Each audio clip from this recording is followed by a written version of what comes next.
এবার সকলের সামনে ওই গুন্ডাকে হাজির করে ডিনার সমস্ত সত্যি ফাঁস করালো সূর্য। হ্যাঁ বন্ধুরা, আমরা এমনটাই দেখতে চলেছি সোহাগে আদরে ধারাবাহিকের পরবর্তী পর্বে। তোমরা যারা এই চ্যানেলে নতুন আছো তারা কিন্তু অবশ্যই চ্যানেলটি সাবস্ক্রাইব করে এই চ্যানেলটির পাশেই থাক এরকম নিত্য নতুন ভিডিও পেতে। তো চলো ভিডিওটি শুরু করা যাক। ময়ূরাক্ষী যখনই শুনতে পায় সূর্য তার নামে কমপ্লেন করছে থানায় পুলিশের কাছে, ঠিক তখনই ক্ষিপ্ত হয়ে যায় এবং সে কোনোভাবেই নিজেকে ধরে রাখতে পারে না, ক্ষিপ্ত হয়ে যায় এবং ছুটে চলে যায় ওই গাড়িটাকে আগুনিয়ে পুড়িয়ে দেওয়ার জন্য। এতে করে সূর্য বুঝতে পারে যে তার মম কিছুটা হলো নির্দোষ, এই সমস্ত কাজের সাথে তার মম জড়িত নয়, কিন্তু কে জড়িত সেটা আসলে তাকে খুঁজে বের করতেই হবে। কে এমন জঘন্য একটা কাজ করতে পারে সোহাগের সাথে, সেটাই এবার তাকে খুঁজে বের করতেই হবে। এই বলেই সেখান থেকে চলে যায়। বিবেককে সাথে করে নিয়েই সব জায়গায় খুঁজতে থাকে এবং খুঁজতে খুঁজতে হঠাৎ করে একটা সিসিটিভি ফুটেজ দেখতে পায় এবং সেখানে ওই গুন্ডাকেও দেখা যায় যার সাথে ডিনা ও তার বাবা হিরণ সেন রয়েছে। তখনই বুঝতে পারে যে এই ডিনা ও হিরণ সেন মিলেই সোহাগের ক্ষতি করার চেষ্টা করেছিল ওই গুন্ডাকে দিয়ে। তারপরে অনেক খোঁজ করে ওই গুন্ডাকে খুঁজে পায় সূর্য এবং ওই গুন্ডাকে আচ্ছা মতো ধুলাই করতে থাকে এবং জিজ্ঞেস করে সমস্ত সত্যিটা যেন সে স্বীকার করে নেয়। অতঃপর নিজের জীবন বাঁচানোর জন্য ওই গুন্ডাটা সবাই সামনে সমস্ত সত্যিটা স্বীকার করে নেয় যে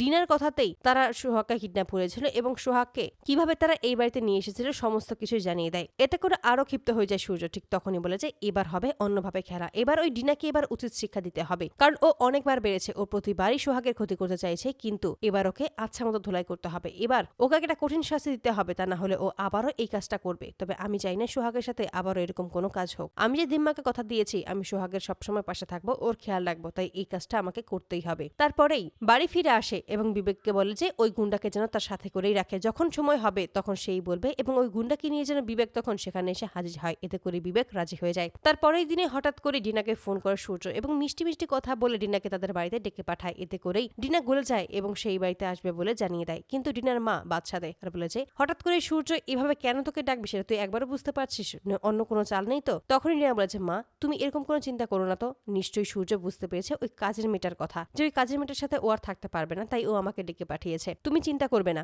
আমি যাব আর আসবো, দেখবে এবার সূর্য ঠিক রাজি হয়ে যাবে আমাকে বিয়ে করার জন্য। তারপরেই মল্লিক বাড়িতে এসে হাজির হয়, তবে সেখানে এসেই অবাক হয়ে যায় ডিনা। তখনই ডিনাকে সকলেই ঘিরে ধরে এবং ময়ূরাকে বলতে থাকে যে তুমি এরকম একটা জঘন্য কাজ করবে সেটা আমি কোনোদিনও ভাবতে পারিনি ডিনা। তোমার সাথে আমার ছেলের বিয়ে দেওয়ার জন্য আমি কতটা রাজি ছিলাম, কিন্তু তুমি এরকম একটা জঘন্য কাজ করে আমাকে ফাঁসাতে চাইবে এটা আমি ভাবতেও পারছি না। ডিনা বুঝতে পারে না হঠাৎ করে ময়ূরাক্ষী এরকম কথা কেন বলছে। ঠিক তখনই বিবেক ওই গুন্ডাকে নিয়ে হাজির হয় এবং ওই গুন্ডাকে দিয়ে সমস্ত সত্যি স্বীকার করিয়ে নেয় সূর্য, এবং স্বীকার করে নেয় যে এই সমস্ত কিছুর পেছনে আসলে ওই ডিনা ও হিরণ সেনই রয়েছে, কারণ তারা চাইছিল ময়ূরাক্ষীকে পুলিশের হাতে তুলে দিতে এবং ওদের মান সম্মান সমস্ত কিছু শেষ করে দিতে। তো বন্ধুরা, তোমরা কি চাও যেন এবার এভাবেই সকলের সামনে গুন্ডাকে হাজির করে ডিনার সমস্ত সত্যি ফাঁস করে দেয় সূর্য? অবশ্যই তোমরা তোমাদের মতামত কমেন্টে জানাতে ভুলবে না। ধন্যবাদ।